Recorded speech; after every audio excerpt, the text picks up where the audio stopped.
All right, good day to everyone. My name is Blake Jackson, and I'm an architect in Boston in the United States. And I'm here to talk about urban growth with greenhouse gas emissions reductions, as opposed to continuing to add them on, leveraging passive house standards in the Commonwealth of Massachusetts. So it's no secret that the US is not in the Paris Agreement any longer, and we're one of very few, if any, that are still not in it, as seen on the graph here on the left-hand side. But this is not to the dismay.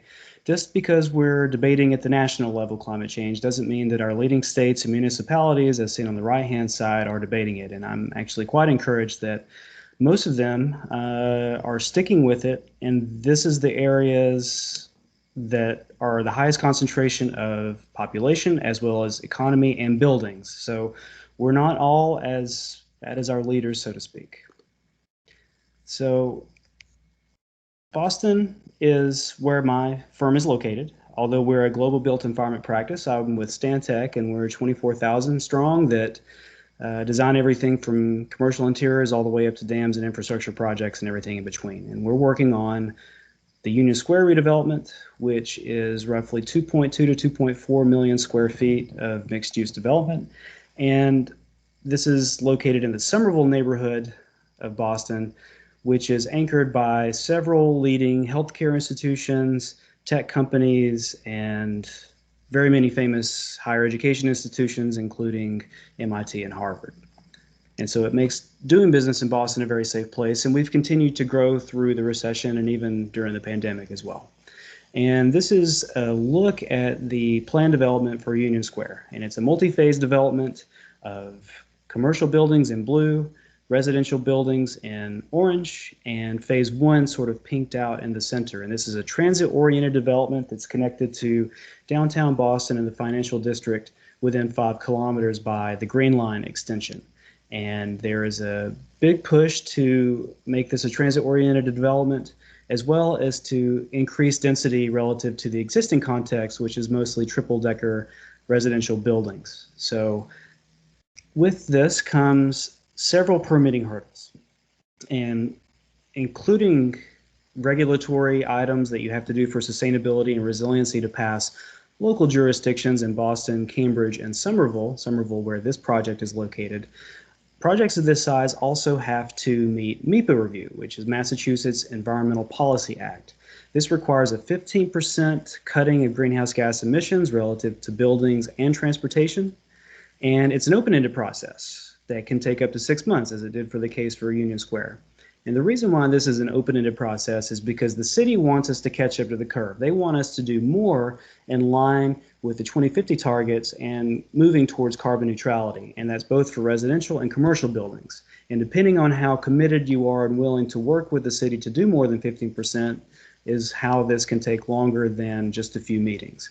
And they're looking to utilize Passive House as well as LEED Platinum for various different building topologies, as well as reduction targets associated with them. So less for commercial, upwards of 75% for residential, on-site renewables in both instances, and strategic electrification, if not full electrification of the buildings, noting that electrification is how we will get to zero carbon through producing more renewable energy through our utility and electric buildings to take that electricity as opposed to natural gas. So we work on a lot of these types of developments. So we developed an LCA, or a life cycle analysis calculator, that looks at the cost premiums for Passive House, as well as the benefits in terms of available rebates, as well as electrification, as well as energy and utility savings associated with better performance and maintenance. And then we translate this into a return on investment number of years that we can share with our developer clients to help them see if they can actually afford this as opposed to just not trying. So what we do, and this is an abridged version, but I encourage you to read the full study if you have a chance. We looked at each one of the residential buildings in the development phase 2 onward. We pulled out the residential square footage, so we're not looking at the retail component, but each building does have retail as well as some parking. We looked at the Passive House premium, which is $8.88 a square foot US, And this number is fairly consistent and pulled from NYSERDA numbers out of the state of New York, which has more passive house construction than we do in Massachusetts right now, but we're catching up.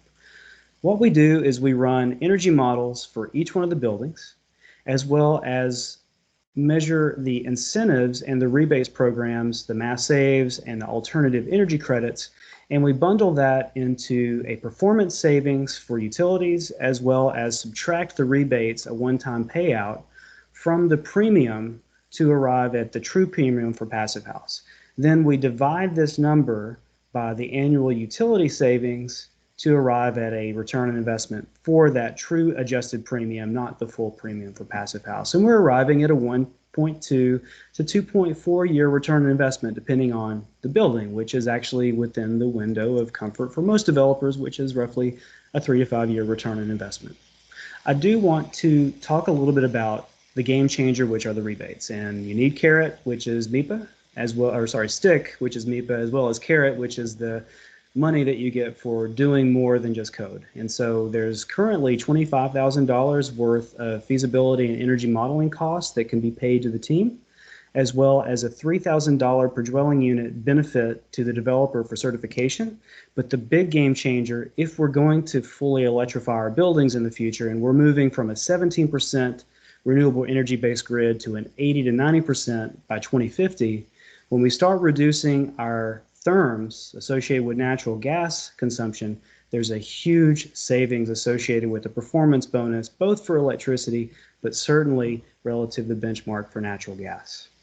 So if we look back at the development in this cropped image to the right-hand side, we were able to, through this study, convince the developer in phase 2 to commit D 4.3 in the bottom center to passive house. So lessons learned. We'll start with the 2050 goals in mind moving forward, as well as passive house, as opposed to thinking about it sort of midway through the development of the scheme. We'll also hope to shorten the permitting process as opposed to allowing it to take 6 months. The money could be much better spent on physical buildings as opposed to processes.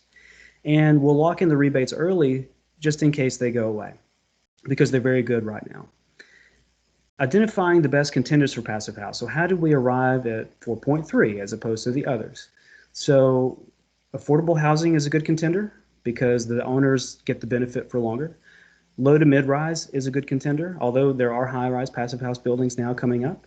Regular compact geometries work for passive house. They make it a lot more economically viable. Mitigation-based in this case, so passive house reduces noise on indoors, and in urban environments that's an issue, and this building happens to be at the confluence of 3 major intersections as well as the rail line, so we thought that that was important. And solar orientation for buildings, thinking about the fact that we can make these potentially net zero energy or net positive buildings through the use of building integrated PV and on-site solar.